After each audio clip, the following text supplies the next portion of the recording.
आज हम करने जा रहे हैं स्पार्क प्लग। स्पार्क प्लग का पहला पार्ट करेंगे ग्लैंड नट। ठीक है, इस ग्लैंड नट की ड्राइंग जो है हमने इसकी ड्राइंग रीडिंग की एक अलग से वीडियो बना रखी है आप लोगों के लिए, वो आप चेक कर लेना। मैं इसके अंदर लिंक नीचे डिस्क्रिप्शन में शेयर कर दूंगा। ठीक है, तो हम काम करने जा रहे हैं ग्लैंड नट के ऊपर। अब इसमें देखेंगे हमारा जो नीचे वाला पार्ट है वो सिलेंड्रिकल है हमारे पास। 10.5 डाया टेपर एज में हमारे पास आएगा इसके अंदर, और 1.5 की डेप्थ है हमारे पास। ऊपर से 10 डाया हमारे पास थ्रू आउट आ रहा है। ठीक है, तो हम पहले नीचे वाला पार्ट बना लेंगे, उसके बाद हम ऊपर वाला पार्ट कर सकते हैं। ठीक है, या ऊपर वाला पहले आप बना सकते हो, हेक्सागोनल बना सकते हो जो इसकी नट की शेप में आएगा आपके पास। इसका कॉर्नर टू कॉर्नर डिस्टेंस होगा 19 AC, राइट। उसके बाद हम नीचे वाले पोर्शन को बना के थ्रेडिंग कर सकते हैं। ठीक है, तो हम शुरू करते हैं। ठीक है, अब हम आए हैं यहाँ पर, तो हम पहले स्केच सेलेक्ट कर रहे हैं। स्केच में हम प्लेन सेलेक्ट कर रहे हैं अभी। प्लेन सेलेक्ट करने के बाद हम पहले करेंगे प्रोजेक्ट ज्योमेट्री, मतलब हम पहले रेफरेंस लाइंस ले लेंगे कि हमारा रेफरेंस कहाँ से होगा। हमारा 0 0 होगा सेंटर पॉइंट से, फिर हमारा एक्स एक्सिस, फिर हमारी वाई एक्सिस। ठीक है, अभी अगर मुझे करना हो उसको रिवॉल्व के हिसाब से, रिवॉल्व कमांड यूज़ करनी है मुझे, नीचे वाला बनाना है मुझे पोर्शन, तो मैं इसका हाफ पोर्शन जो सेक्शन में आपको दिखेगा, ये हाफ पोर्शन आपका सेक्शन कट है, आपकी हैचिंग लाइन्स है, तो ये दिखा रहा है यहाँ पे आपका होलो है। ठीक है, तो मुझे पता है 9 लेंथ तक मेरे पास जो है ये आपका डाया 10 यहाँ पर है और डाया 10.5 यहाँ पर है, 1.5 डेप्थ यहाँ पर है। ठीक है मेरे पास, तो इसको मैं बना सकता हूँ। M18 का डाया होगा, मतलब 18 का डाया है तो रेडियस 9 हो जाएगा। ठीक, अब शुरू करते हैं इसको। यहाँ पर एक लाइन कमांड पिक कर रहा हूँ, स्ट्रेट लाइन लगा रहा हूँ, सीधी लाइन, खड़ी लाइन। ठीक है, वर्टिकल लाइन।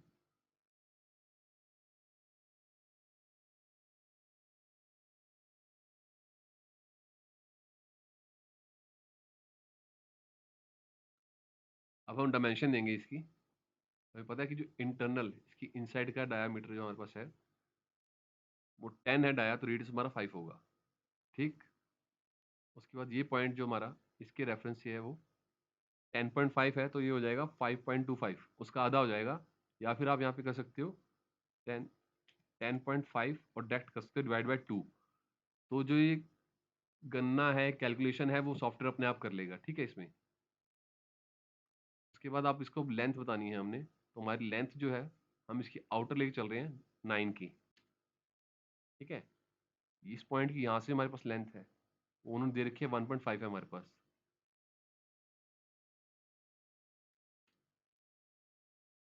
ठीक, अब जो बाहर का डाया है वो 18 है हमारा, M18 मतलब मैट्रिक थ्रेड होगा हमारा। तो मैट्रिक थ्रेड के हिसाब से 18 था, तो वो आधा हो जाएगा 9 हमारे पास। ठीक, ये बना लिया। ये तब तक आपका रिवॉल्व नहीं करेगा अगर आपकी वहाँ पे सेंटर लाइन नहीं होगी। तो सेंटर लाइन बनाने के लिए हम क्या करते हैं, हम लाइन कमांड पिक करते हैं या सिलेक्ट करते हैं लाइन कमांड को। फिर हमारे पास ऑप्शन आती है ये कंस्ट्रक्शन लाइन की, इस पर हम क्लिक करेंगे तो हमारी जो लाइन अब लगेगी वो डॉटेड में आएगी, उसको हम बोलते हैं कंस्ट्रक्शन लाइन। ठीक, फिनिश स्केच करेंगे, रिवॉल्व कमांड सेलेक्ट कर रहा हूँ।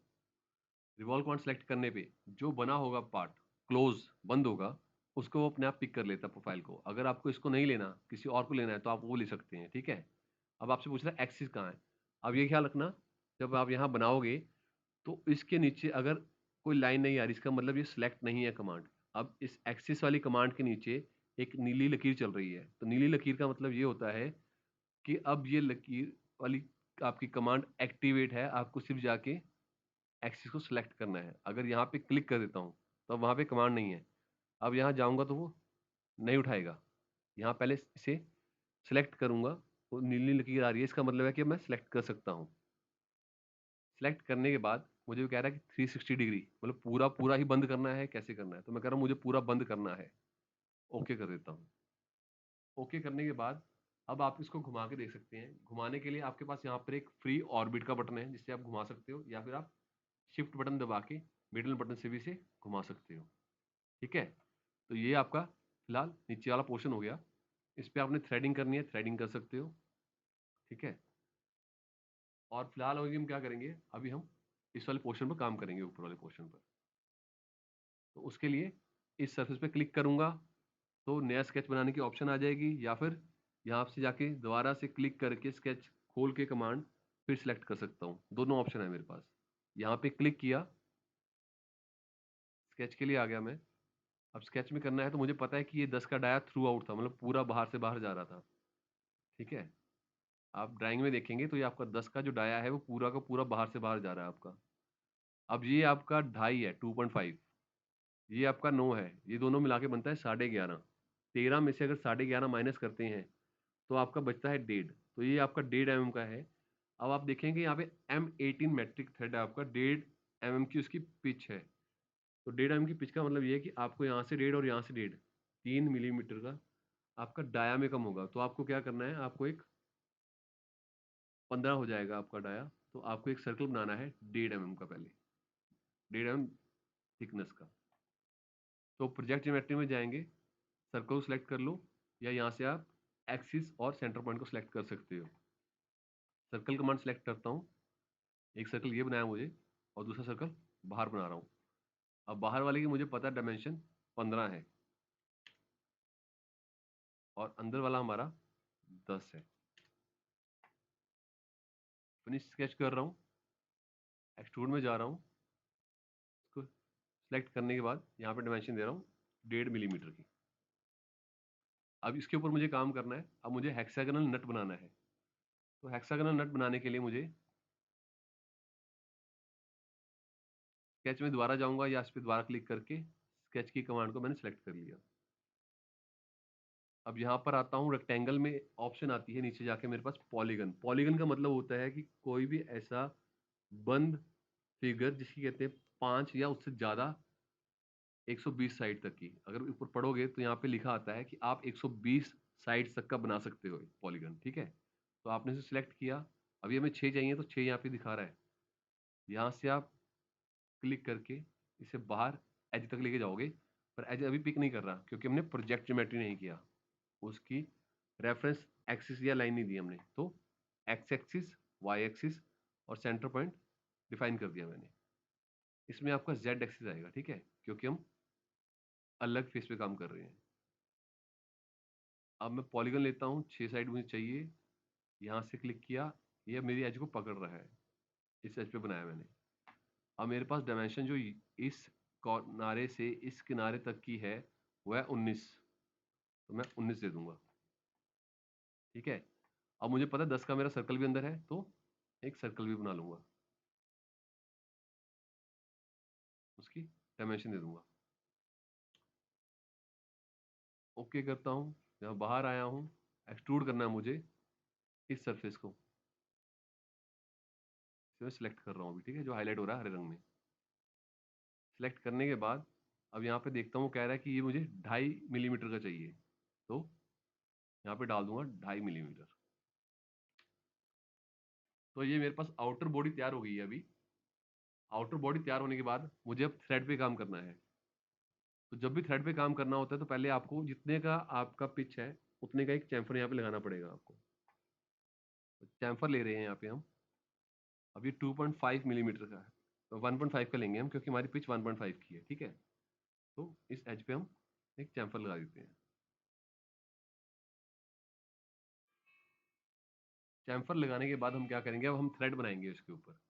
तो थ्रेड बनाने का सिंपल तरीका आपके पास कि आपने थ्रेड यहाँ से सिलेक्ट किया, इस सरफेस को सिलेक्ट किया आपने, वो कह रहा है क्या है साइज, मैं कह रहा हूँ M8 का है, वो कह रहा है 2.5 की पिच चाहिए, मैं कह रहा हूँ नहीं, मुझे चाहिए 1.5 मिलीमीटर की, ठीक है। और कह रहा है डेप्थ कितनी है आपकी है, तो मुझे पूरी लेंथ पे चाहिए, तो जो डेप्थ वो पिक कर रहा है उसे मैं मान लूंगा चलो ठीक है ओके, तो ओके कर दूंगा। तो इस तरीके से एक फोटो लग के आ जाएगी मेरे पास।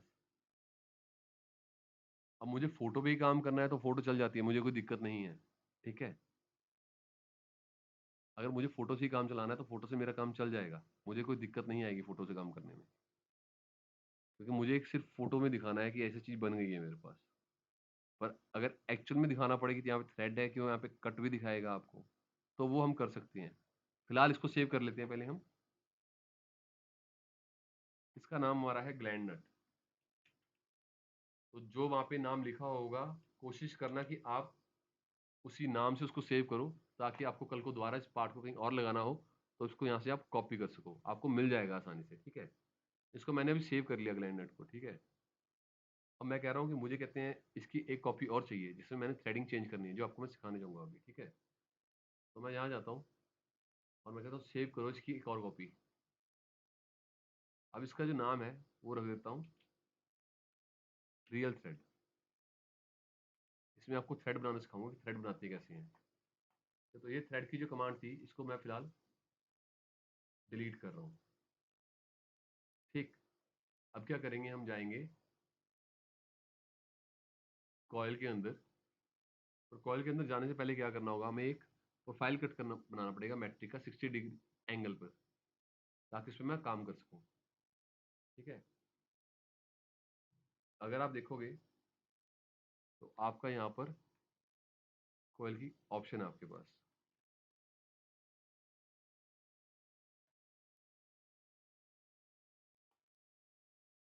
तो अभी हमने थ्रेड करना है, थ्रेड करने के लिए क्या करेंगे, हम अलग से एक स्केच बनाएंगे। स्केच के लिए आपको प्लेन सेलेक्ट करना होगा, किस प्लेन पे आपने काम करना है। जैसे मैंने प्लेन सेलेक्ट किया, अब मैं इसको घुमा देता हूँ। पहले यहाँ पर आ गया हूँ मैं। यहाँ पर आने के बाद क्या करेंगे, हम इसको वायर फ्रेम में कन्वर्ट कर लेंगे। अभी ये शेडेड या रियलिस्टिक में है, इसको हम वायर फ्रेम में कर लेंगे, ठीक है, विद हिडन एजिस, ताकि मुझे दिख जाए कि यहाँ पे हिडन एजिस कहाँ पर है मेरे पास। तो अब एक बनाऊंगा सेंटर एक्सिस। अगर आपने बनानी है तो आप बना सकते हो, अगर नहीं बनाना तो आपकी मर्जी है, आप कर सकते हो। ठीक है, जैसे आपको सूट करता है आप उसके काम कर सकते हो। ठीक है, अब उस करने के लिए आपको क्या करेंगे, आप यहाँ पर एक पहले प्रोजेक्ट ज्योमेट्री में जाकर आप पहले एक्सिस सेलेक्ट कर लेंगे। ठीक है, एक्सिस आपकी होगी वाई एक्सिस, जिसके अराउंड वो आपको रोटेट करेगा। तो कंस्ट्रक्शन लाइन बंद करके फिर आप करना प्रोजेक्ट ज्योमेट्री में वाई एक्सिस के, जेड एक्सिस आपकी और सेंटर पॉइंट आपके पास। ये करने के बाद आप क्या काम करोगे, आप इसके अंदर यहाँ से एक प्रोफाइल बनाओगे, एक ट्रायंगल का प्रोफाइल, क्योंकि मैट्रिक थ्रेड के लिए आपका प्रोफाइल जो है ट्रायंगल में होना चाहिए। अब ट्रायंगल में आपको जो प्रोफाइल होगा उसके लिए आप यहाँ पे इसका आपका एंगल जो है वो 60 डिग्री होना चाहिए मैट्रिक थ्रेड के लिए। ठीक है, ये आपका 60 होगा यहाँ पर ये आपका 60 होगा, तो इसका मतलब आपकी इक्विलेटरल ट्रायंगल बन जाएगी एक तरीके से। यहाँ पे आप एक लाइन लगा लेंगे। ठीक है, अब आपको पता है कि आपको 1.5 मिलीमीटर की आपको थिकनेस चाहिए, इसकी वो पिच चाहिए। तो हम क्या करेंगे, हम यहाँ पे डायमेंशन दे देंगे इसकी 1.5 की, क्योंकि अब आपका इक्विलेटरल ट्रायंगल हो गया मैट्रिक थ्रेड के लिए। ठीक है, मैट्रिक थ्रेड के लिए आपने ये बना लिया। अब आपको चाहिए इस पॉइंट के रेफरेंस से, ताकि इसके हिसाब से आपकी एक्सिस आगे तक जा के काम कर सके। तो हमें यहाँ पे एक फिलेट भी करना पड़ेगा, ताकि आपकी एज जो है वो शार्प ना रहे। इसको हम बाद में करेंगे, उसके लिए पहले आपका कर सकते हैं एक लाइन यहाँ से लगाइए, यहाँ से इस पॉइंट तक। ये लगाने के बाद आप इसको कांस्टेंट लगाएंगे यहाँ पे वर्टिकल, क्योंकि हम वाई एक्सिस में काम कर रहे हैं। आप इसको हॉरिजॉन्टल लगाएंगे। ठीक है, इसको हॉरिजॉन्टल करने पे वो ऊपर चला गया, उसके एक्सिस के साथ मैच कर रहा है वो आपका। अब इसकी आप डायमेंशन जो है जितनी कम रखोगे उतना बढ़िया होगा आपके लिए। अगर मैं एक रख लेता हूँ और यहाँ पे आपका अलग से आ रहा है, तो आप इसको फिर से कांस्टेंट कर सकते हो। आप इसको कर सकते हो कोलिनियर कांस्टेंट, ये वाला पॉइंट मेरा इस पॉइंट पे लगे। वो कह रहा है कि उसमें कोई कंस्ट्रेंट में भी दिक्कत आती है, तो उसके क्या क्या सकते हैं, हम इसको पूरे को सिलेक्ट करके हम इसको मूव कर सकते हैं। कि ये वाला मेरा जो बनाया है ड्राइंग मैंने, इसको हमने मूव करना है। इसका बेस पॉइंट यहाँ से लेके चलूंगा, यहाँ से लेके, वो कह रहा है पहले कांस्टेंट आपको हटाने पड़ेंगे, तो कोई बात नहीं, हम इसको यहाँ से कर लेते हैं। ये आ गया मेरा। अब इसको 1 मिलीमीटर ज़्यादा रखूंगा, ताकि थोड़ा बाहर रहे वो। तो सपोज करो मैंने 2 रख लिया। अब मैं कह रहा हूँ कि नहीं, ये मुझे पूरा पूरा जो है मुझे इस पॉइंट के हिसाब से चाहिए ना कांस्टेंट। तो मैं क्या करूँगा, इसको मूव कर लूँगा, इस पूरे ड्राइंग को इस पार्ट से यहाँ मूव कर लूँगा। तो मुझे पता है अब ये 2 मैंने एक्स्ट्रा रखा है। ठीक है, तो जब ये बनाऊंगा तो ये थोड़ा आगे तक लेके जाना होगा मुझे। ठीक है, वो हम सेलेक्ट कर लेंगे, कैसे करना है देख लेंगे। अब यहाँ पे आपने इस सेंटर लाइन को बना देना है कंस्ट्रक्शन लाइन। ठीक है, उसके बाद कंस्ट्रक्शन लाइन को बंद कर देना है आपने। फिर यहाँ पे जो आपका पॉइंट है, इसको आपने करना है, यहाँ पे हम देंगे फिलेट। फिलेट छोटे देना है आपने। कोशिश करो कि जितना आपका पिच का है उसका आप 10th पोर्शन ही बनाओ रेडियस के अंदर। ठीक है, और ये हमारा कंस्ट्रक्शन लाइन में नहीं चाहिए हमें। सेलेक्ट करके कंस्ट्रक्शन लाइन बंद कर देंगे इसकी। ठीक है, ये बनाने के बाद ये बनाने के बाद आप फिनिश स्केच करोगे। फिनिश स्केच करने के बाद अब आप कॉयल कमांड सेलेक्ट करोगे यहाँ से। प्रोफाइल उसने पिक कर लिया है आपका। अब आपसे पूछ रहा है कि सेंटर एक्सिस कहाँ है उसकी। तो मैं कह रहा हूँ ये सेंटर एक्सिस है मेरी। वो कह रहा है नीचे की तरफ थ्रेड चाहिए, मैं कह रहा हूँ नहीं, मुझे चाहिए उल्टी तरफ। तो स्विच कर दूंगा इसकी डायरेक्शन। ठीक है, अब वो दिखा रहा है हाइट इसकी 11.2 है। मैं कह रहा हूँ 11.2 नहीं चाहिए, मुझे चाहिए 11 लेके चलता हूँ अभी, कि वहाँ तक कट कर रहा है, कहीं अंदर तो नहीं जा रहा। 1.5 mm की मुझे पिच चाहिए। ठीक है, कट करना है मैंने मटेरियल, ओके करके देखूंगा। उसके बाद इसको वायर फ्रेम की जगह हम शेडेड कर देंगे या शेडेड विद एजिस कर लेंगे। ठीक है, अब हम चेक करते हैं तो हमारे पास हमारा जो कंपोनेंट है वो रेडी हो गया। ठीक है, तो इस तरीके से आप ग्लैंड नेट तैयार कर सकते हो, इस तरीके के थ्रेड से। ठीक है, तो आपके पास ऑप्शन है कि आपने कैसे इसको बनाना है। ठीक है गाइस, तो अभी के लिए ग्लैंड नेट आपका कंप्लीट हो गया। अब बाकी के जो पार्ट्स हैं वो बना के मैं अपलोड कर दूंगा। ठीक है, इसके अंदर मैं ड्राइंग रीडिंग की भी वीडियो अटैच कर दूंगा डिस्क्रिप्शन में। चलो गाइस, करो प्रैक्टिस। कोई अगर इसमें दिक्कत आती है तो आप मुझे मैसेज कर सकते हो। ठीक है, मेरा नंबर आप सबको पता ही है, मैं बाकी डाल भी दूंगा इसके अंदर। Thank you, God bless.